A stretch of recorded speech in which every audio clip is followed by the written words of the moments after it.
کہ عین وقت پر اللہ رب کریم اس نیکی کو قبول کرنے سے انکار کر دیں گے جس کے بھروسے پر زندگی گزار ہیں۔ سبب کیا ہے؟ لوگوں سے تعریف سننے کی خواہش رکھنا۔ اسی طرح رسول اکرم صلی اللہ علیہ وسلم نے فرمایا جو دکھا دکھا کر نیکیاں کرتا ہے قیامت کے دن سے دکھا دکھا کر عذاب دیا جائے گا، جو سنا سنا کر نیکیاں کرتا ہے اسے قیامت کے دن سنا سنا کر عذاب دیا جائے گا۔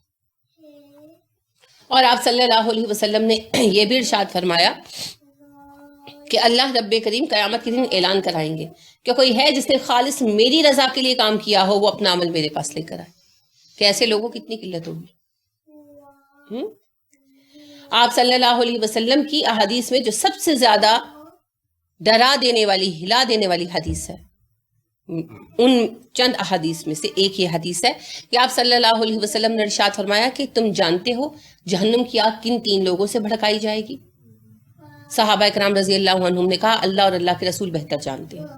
آپ صلی اللہ علیہ وسلم نے فرمایا قیامت کے روز سب سے پہلے اللہ کے پاس تین ایسے لوگ لائے جائیں گے جنہوں نے اللہ کی راہ میں کام کیا ہوگا، لہٰذا ایک عالم لایا جائے گا، اللہ اسے ساری نعمتیں دکھائیں گے جو اس کو زندگی میں دی تھیں اور پوچھیں گے ان نعمتوں کو پہچانتا ہے؟ وہ کہے گا جی اللہ جی آپ نے سب کچھ مجھے دیا۔ اللہ کہیں گے تو نے بدلے میں کیا کیا؟ وہ کہے گا جی میں نے دین کا علم سیکھا اور سکھایا۔ اللہ رب کریم کہیں گے تو جھوٹ بولتا ہے، تو نے اس لیے علم سیکھا کہ لوگ تجھے عالم کہیں سو تمہیں کہہ لیا گیا، اب میرے پاس تمہارے لیے کوئی اجر نہیں ہے، تو اسے اونڈے منہ جہنم میں گرا دیا جائے گا۔ پھر ایک شہید لایا جائے گا، اسے بھی اللہ تمام نعمتیں دکھائیں گے جو اسے زندگی میں ملی اور پوچھیں گے کیا یہ سب نعمتیں تمہیں ملی؟ وہ کہے گا اللہ جی سب کچھ ملا۔ اللہ کہیں گے بدلے میں تو نے کیا کیا؟ وہ کہے گا اللہ آپ کے دین کی راہ میں جہاد کیا اتنا اتنا کہ میں نے جان دے دی۔ اللہ کہیں گے تو جھوٹ بولتا ہے، تو نے اس لیے جان دی کہ لوگ تجھے بڑا بہادر پہلوان کہے سو تجھے کہہ لیا گیا، اب میرے پاس تمہارے لیے کوئی اجر نہیں ہے، تو اسے بھی اونڈے منہ جہنم میں گرا دیا جائے گا۔ اور تیسرا آدمی لایا جائے گا، اس کو اللہ نعمتیں دکھائیں گے، وہ سب نعمتیں پہچان لے گا۔ اللہ رب کریم سوال کریں گے کہ کیا تم یہ نعمتیں پہچانتے ہو؟ وہ سب نعمتیں پہچان لے گا۔ اللہ پوچھیں گے اس نعمتوں کی شکر گزاری میں تو نے میرے لیے کیا کیا دنیا کی زندگی میں؟ وہ کہے گا اللہ جی ساری عمر سخاوت کی، آپ کی راہ میں ساری عمر مال دیتا رہا۔ اللہ رب کریم ارشاد فرمائیں گے تو جھوٹ بولتا ہے، تو نے مال اس لیے دیا کہ لوگ تمہیں سخی کہیں سو تمہیں سخی کہہ لیا گیا، اب میرے پاس تمہارے لیے کوئی اجر نہیں ہے، اور اسے بھی اونڈے منہ جہنم میں گرا دیا جائے گا۔ یہ تین لوگ ہوں گے جن سے جہنم کی آگ بھڑکائی جائے گی۔ آپ سمجھ پا رہے ہیں اصل بات؟ وہ کافر نہیں ہوں گے، وہ مومن ہوں گے، وہ ہم میں سے ہوں گے، کیونکہ سب سے پہلے حساب کتاب کس کا ہونا ہے؟ امت مسلمہ کا۔ یہ اللہ کا خاص احسان ہے۔ آپ صلی اللہ علیہ وسلم نے فرمایا میں سب سے آخر زمانے میں آیا ہوں مگر قیامت میں سب سے پہلے حساب میری امت سے لیا جائے گا۔ یہ بھی اللہ کا فضل ہے، کیونکہ قیامت کا دن بہت سخت دن ہے، جس کا حساب جتنا ڈیلے ہوگا اس کے لیے تکالیف اتنی بڑھ جائیں گی۔ تو امت مسلمہ پہلے فارغ ہوگی اور جنت میں بھی پہلے جائے گی۔ تو قدرتی بات ہے، وہ تین جو لوگ کہے گئے ہیں اس سے مراد صرف تین افراد نہیں ہیں، یہ تین گروہ ہیں۔ اب آپ کو پتا ہے کہ سخاوت، علم پھیلانا اور جان دینا، جہاد کرنا، یہ سب سے زیادہ نیکی کے کام ہیں۔ تو یعنی ایسے تین گروہ کے افراد بلائے جائیں گے، اور ان میں جو ریاکار ہیں سب سے پہلے وہ جہنم میں ڈالے جائیں گے، اور جہنم کی آگ ان سے بھڑکے گی، آغاز ان سے ہوگا، منافق اور کافروں سے نہیں ہوگا۔ ان کا نمبر تو اینڈ پر آئے گا۔ ان کی ایک سزا ہے نا کہ قیامت کے دن طویل انتظار، اور پھر انہیں جہنم میں پھینکا جائے گا۔ اللہ ریاکاری سے اتنی نفرت کرتے ہیں، اتنی نفرت کرتے ہیں۔ لہٰذا بات یہ ہے کہ اللہ رب کریم کے راہ میں کام کرتے ہوئے صرف ارادہ سیدھا نہیں رکھنا، صرف کام سیدھا نہیں کرنا، ارادہ بھی درست رکھنا ہے، نیت بھی درست رکھنی ہے، اپنی نیت کو بھی سیدھا رکھنا ہے۔ تو جب نیتیں سیدھی ہوں گی تو تھوڑے عمل کا بدلہ بھی زیادہ ملے گا۔ نیک نیتی کے ساتھ کیا گیا تھوڑا عمل بھی جو ہے وہ زیادہ بابرکت ثابت ہوگا۔ ٹھیک ہے، حسن نیت ضروری ہے۔ تو حسن نیت پھر کیسی آئے گی؟ ریاکاری سے کیسے بچیں؟ دعا کیا کریں اللہ سے۔ دیکھیں اللہ سے دعا کیا کریں۔ ایک تو اللہ سے دعا کریں، اپنی زبان میں کریں اللہ ہمیں اخلاص عطا فرما، ٹھیک ہے؟ تو پھر دیکھیں آپ کو دعا آتی ہے اللہم طہر قلبی من النفاق وعملی من الریا ولسانی من الکذب وعینی من الخیانت فإنک تعلم خائنۃ الأعین وما تخفی الصدور۔ اللہ جی میرے دل کو نفاق سے، منافقت سے پاک کر دیں، میرے عمل کو ریاکاری سے پاک کر دیں، میری زبان کو جھوٹ سے پاک کر دیں، میری آنکھ کو خیانت سے پاک کر دیں، کیونکہ آپ دل میں چھپی ہوئی خیانت سے بھی واقف ہیں۔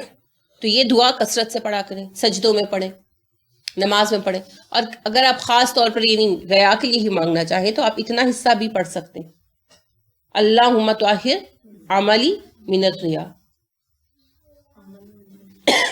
ٹھیک ہے، تو اللہ رب کریم سے اخلاص مانگا کریں، دعا کیا کریں، اور اپنے حال پر نظر دوڑاتے رہیں، اپنے حال پر نظر دوڑاتے رہیں، اور کاموں کا خود مشہور نہ کیا کریں۔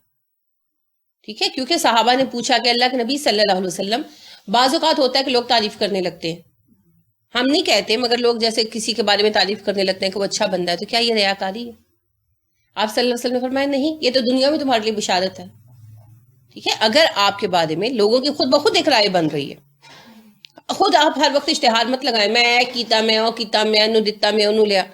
کوشش کریں کہ نیکیاں پوشیدہ کریں، کچھ نہ کچھ نیکیاں ضرور پوشیدہ رکھنی چاہیے، اور جہاں تک ممکن ہو اپنے اعمال کو چھپا لینا، دبا لینا اچھا ہے، ہمارے حق میں، ہمارے حق میں۔ لیکن ظاہری بات ہے جب آپ کام کرتے ہیں تو جس طرح پھول کی خوشبو پھیلتی ہے نا، نیک اعمال کا اثر بھی پھیلتا، تو پھر وہاں جو تعریف آ رہی ہے وہ اللہ کا فضل ہے، اس پہ گھبرانے کی ضرورت نہیں ہے۔ لیکن اگر خود اپنے جھنڈے لگوا رہے ہیں اور خود ایک نیکی کر کے تو 100 جگہوں پر بتا رہے ہیں تو پھر اس کا کوئی فائدہ نہیں، وہ پھر ضائع ہو جاتی ہے۔ ٹھیک ہے، تو ریاکاری سے بچنے کے لیے ایک تو کچھ نیکیوں کا پوشیدہ رکھنا چاہیے، اور دوسرا دعا کثرت سے کرنی چاہیے۔ اور ریاکاری کا ابھی مرض نہیں لگا، اس کی سب سے بڑی علامت پتہ ہے کیا ہے؟ یہ فکر ہونا کہ میں ریاکار نہ ہو جاؤں، ہے نا؟ جب یہ بے فکری ہو جاتی ہے نا کہ نہیں نہیں میں تو بالکل صحیح ہوں، اس وقت سمجھ لے بیماری لگ گئی ہے۔ جب ایک بندے کو دماغی مرض ہو ہلکا پھلکا اور وہ کہے کہ مجھے ہے، تو اس کا مطلب کیا ہوتا ہے؟ ابھی وہ پوری طرح بیمار نہیں ہے، وہ ٹھیک ہو جائے گا۔ اور جب کوئی دماغی مرض میں مبتلا ہو اور آپ کہیں وہ کہ نہیں میں بالکل ٹھیک ہوں، تو اس کا مطلب کیا ہے؟ وہ پکا مریض ہے۔ منافقت اور ریاکاری کا بھی یہی حال ہے، جب تک دل میں یہ کھٹک رہتی ہے نا کہ میں ریاکاری تو نہیں کر رہا، میں منافق تو نہیں ہو گیا، تب تک اصل میں ریاکار اور منافق نہیں ہوئے ہوتے۔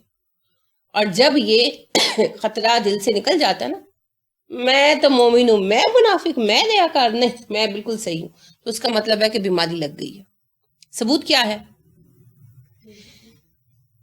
نہیں، میری بات کا ثبوت کیا ہے؟ یہ اصول، کوئی بھی اصول میں نے تو نہیں بنانا، میں اصول بنانے والی کون ہوں؟ کوشش ہی نہیں کرے گا، صحیح کہا آپ نے، وہ تو آپ اس کا رزلٹ بتا رہی ہیں۔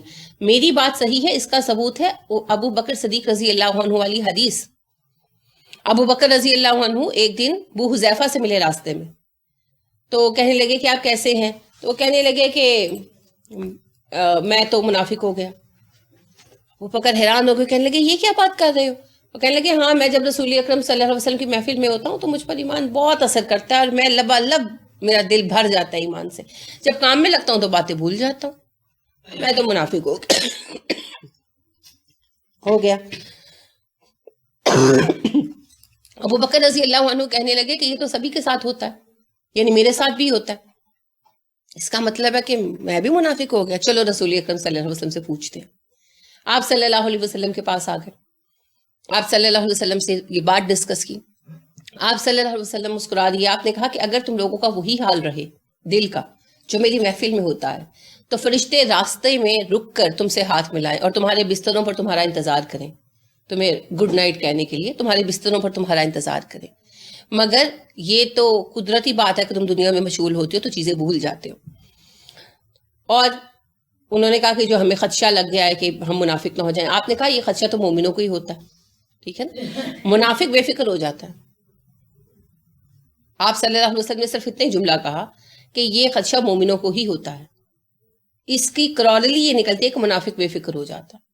لہٰذا آپ کو پتہ ہے حذیفہ بن یمان کو رسول اکرم صلی اللہ علیہ وسلم منافقوں کے نام بتائے تھے، تو عمر فاروق رضی اللہ عنہ نے کہا مجھے منافقوں کے نام بتاؤ۔ ان سے پوچھا تو کہنے لگے کہ میں نہیں بتا سکتا، میں نے رسول اکرم صلی اللہ علیہ وسلم سے رازداری کی قسم کھائی تھی. تو عمر کہنے لگے اچھا مجھے صرف اتنا بتا دو کہ میرا نام ہے ان میں. تو انہوں نے کہا نہیں آپ کا نام نہیں ہے.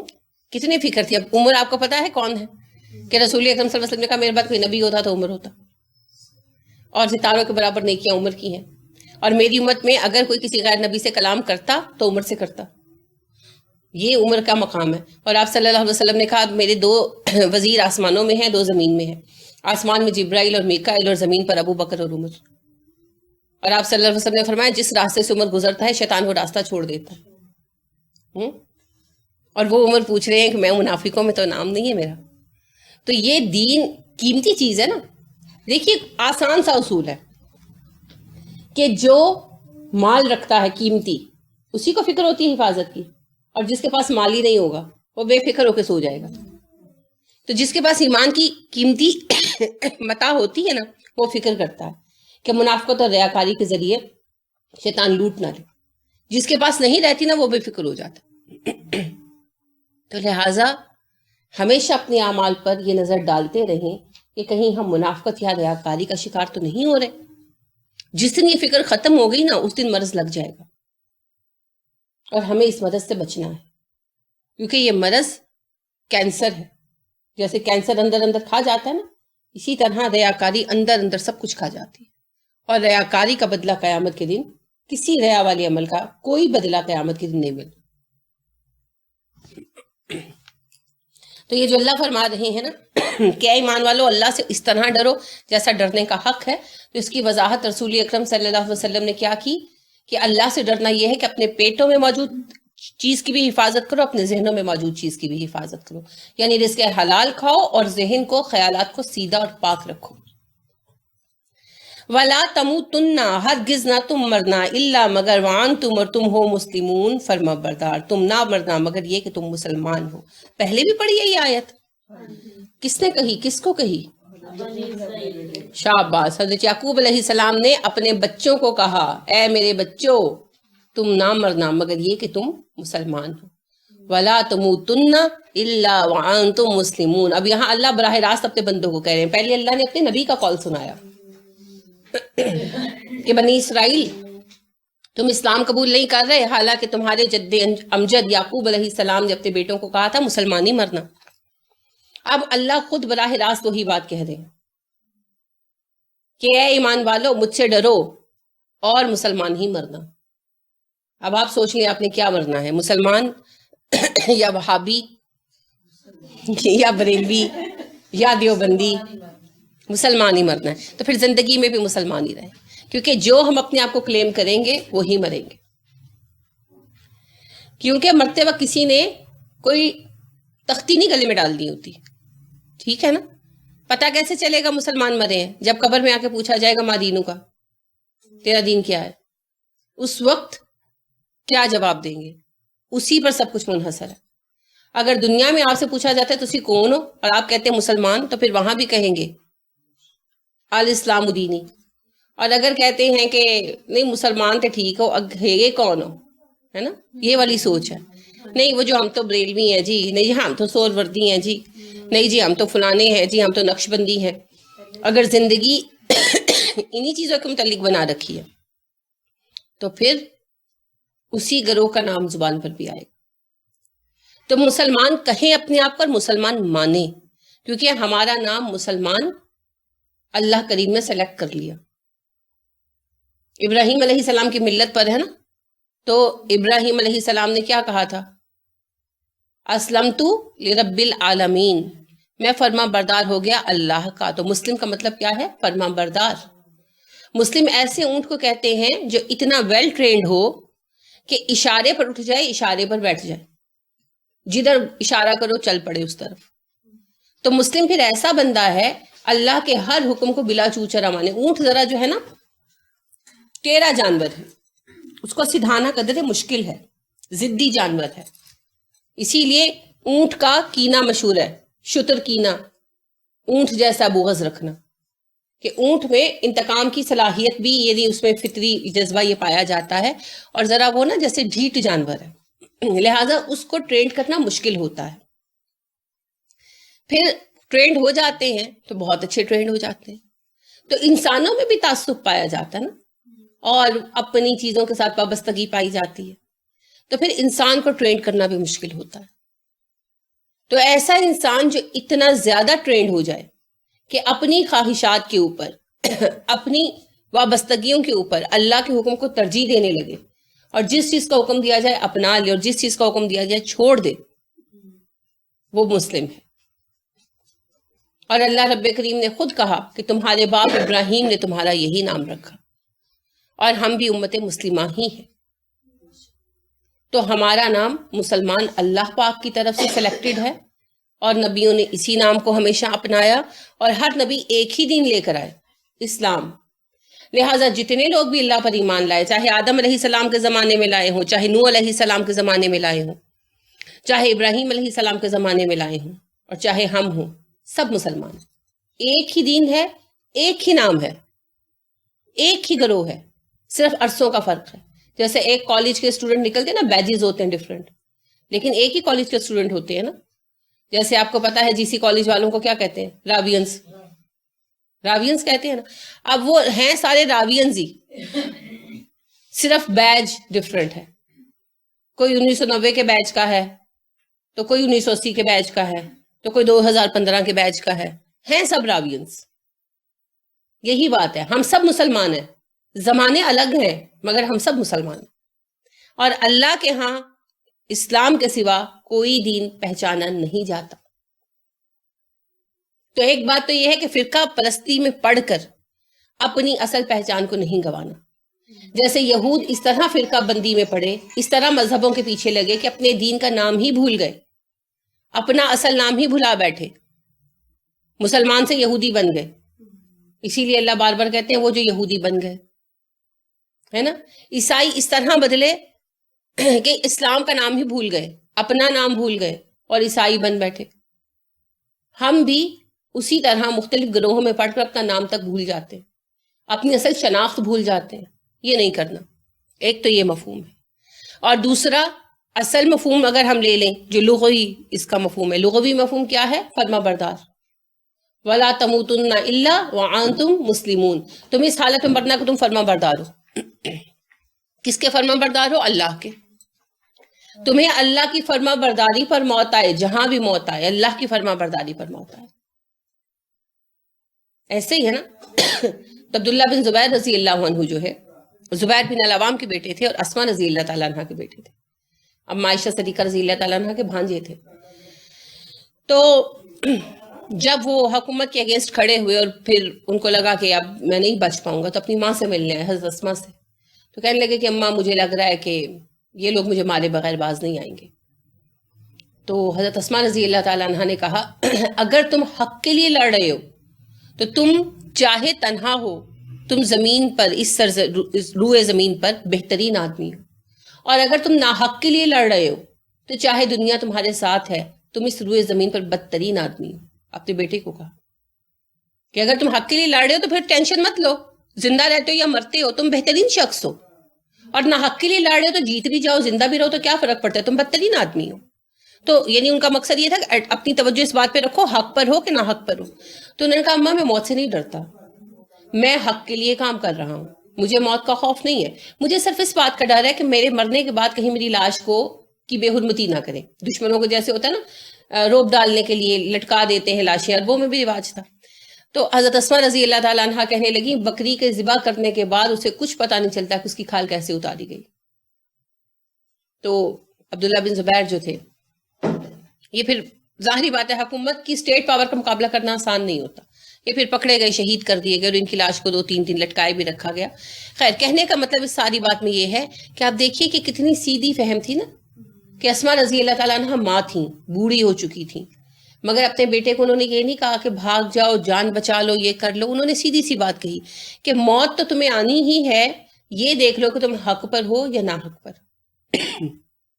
اگر تم حق پر ہو تو تم سے بہتر ہوئے زمین پر کوئی نہیں, کیونکہ موت تو ایک دن آنی ہے, مرنا تو ہے, ہمیشہ کے لیے تو دنیا میں کوئی نہیں آیا. اور اگر تم نہ حق پر ہو تو پھر تم بدترین شخص ہو. لہٰذا حق پر موت آئے یہ اہم بات ہے, چاہے کہیں آئے, کسی حال میں آئے. اور اگر کسی کو ظلم کی راہ میں موت آئی تو چاہے کتنی بھی اس کو اعزاز دے دیے جائیں، اس کو جو ہے کتنا بھی جو ہے ستارہ امتیاز دے دیا جائے، اس سے کوئی فرق نہیں پڑنا، کیونکہ اصل ایوارڈ تو اللہ کے پاس ہے نا، وہ اسی کے لیے ہے جسے حق پر موت آئی۔ تو بنیادی بات یہی ہے کہ جب ہم دنیا سے جائیں تو ہم اللہ کی اطاعت پر جائیں۔ ہم یہ دعائیں تو سب مانگتے ہیں کہ اللہ جی ہمیں چلتے پھرتے لے جانا، اچھی بات ہے، دعا مانگے، میں نہیں کہتی، اللہ سب کو محتاجی سے بچائے، لیکن اصل چیز یہ ہے کہ اللہ اسلام پر موت نصیب فرما، ہمیں اچھے حال پر موت نصیب فرما۔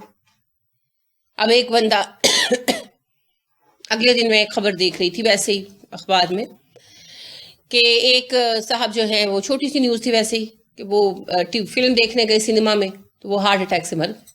یہ بھی تو ایک موت ہے نا، موت ہے نا، کب کہاں آنی ہے کوئی پتہ نہیں۔ وہ سنیما گئے، فلم دیکھ رہے تھے تو وہ مر گئے، تو ہارٹ اٹیک سے موت ہو گئی۔ بعد میں پھر خیر ظاہر جیسے ہوتا ہے کہ گھر والوں کو بلا لیا انہوں نے اور لاش دے دی۔ بات صرف اتنی ہے کہ وہ موت ایک موت ہے، سنیما ہال میں بیٹھے تھے، فلم دیکھ رہے تھے، اینڈ ہی ڈائیڈ۔ اور یہ بھی موت ہے کہ کوئی نماز پڑھ رہا ہے اور چل بسا، کوئی دین کا کام کر رہا ہے۔ آپ کو شاید یاد ہوگا کہ جب زلزلہ آیا تھا 2008 کا، تو بعد میں امدادی ٹیم گئی تھی ڈاکٹرز کی، اور وہ کام کر رہے تھے وہاں پر، تو وہ ایک آفٹر شاک کی وجہ سے اوپر سے عمارتیں اور پتھر وغیرہ گرے، تو وہ بیچارے ڈاکٹر بھی ان میں سے 4-5 مر گئے۔ تو اب دیکھیے کہ وہ اللہ کی رضا میں کام کر رہے تھے نا، پیسہ کمانے کے لیے نہیں کر رہے تھے، لوگوں کی مدد کے لیے گئے تھے، وہ وہاں پر مر گئے۔ پھر آپ دیکھیے کہ یہ بھی موت ہے کہ جو ہمارے فوجی بچے سرحدوں پہ کھڑے ہیں، یہ بھی ایک موت ہے۔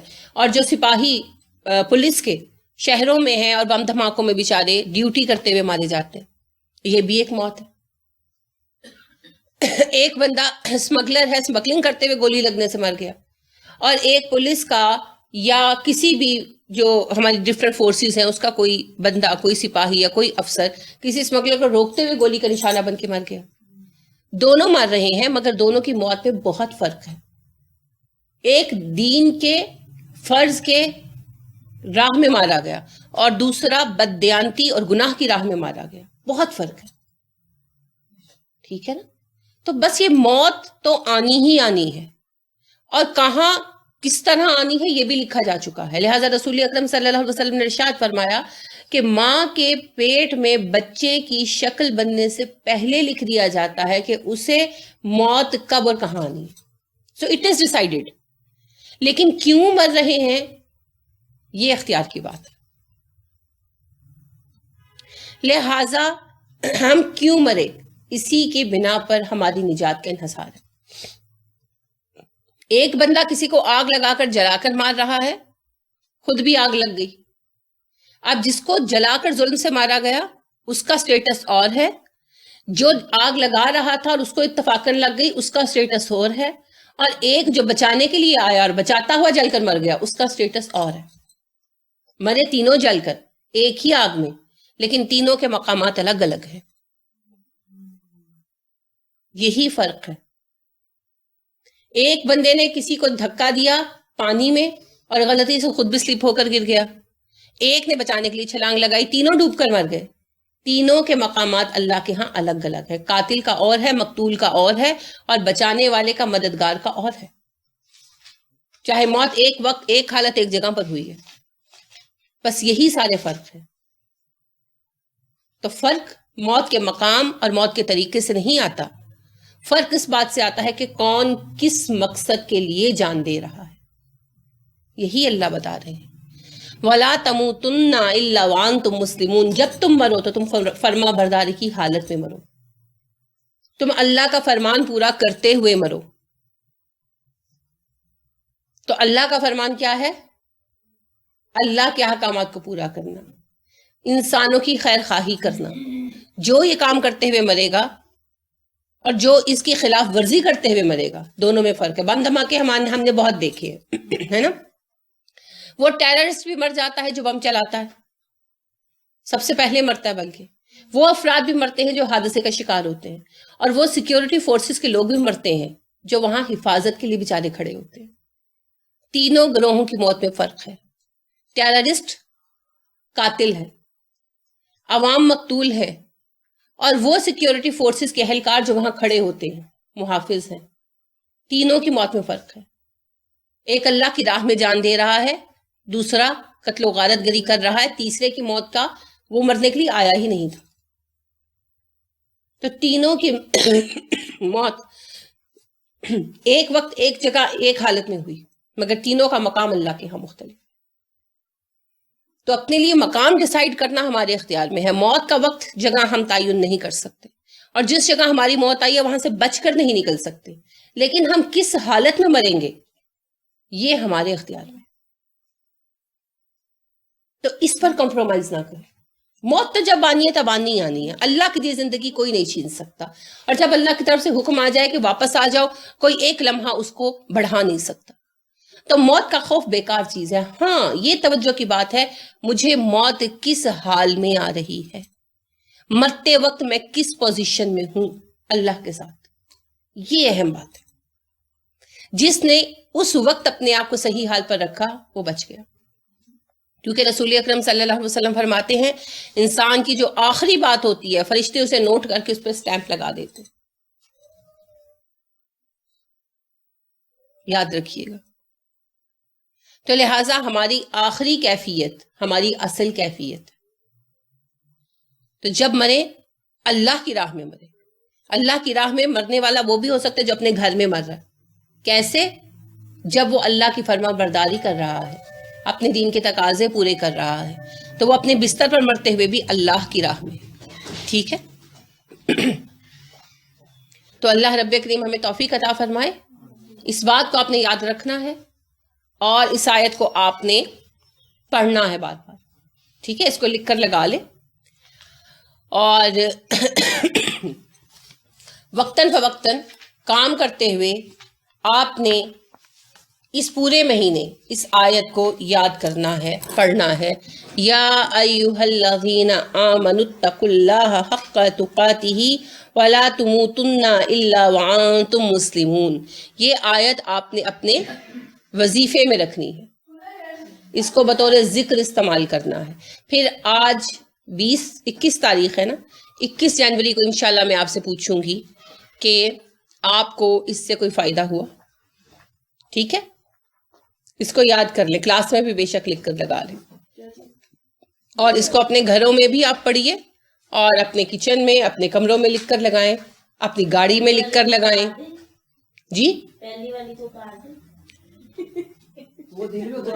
وہ اتر چکی ہے. چلے بلکہ مجھے بتائیں کیا فائدہ ہوا. آیت کون سی تھی؟ چلے شاباش. اور بھی سب نے پڑھی؟ 2 لوگ ہی کہہ رہے آتے جاتے پڑھتے ہیں. شاباش.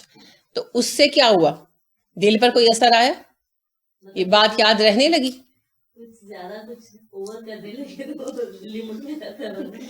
ابھی اس کو مت اتاریں کیونکہ سب نے نہیں پڑھی. اس کو بھی ساتھ لکھ کر لگا لیں. کلاس میں بھی دونوں آیتیں لگائیں تاکہ ذرا دوسروں کو بھی ریمائنڈر ملتا رہے. اور پھر انشاءاللہ اگلے مہینے میں دونوں آیتوں کے متعلق پوچھوں گی کہ اس سے کچھ ملا.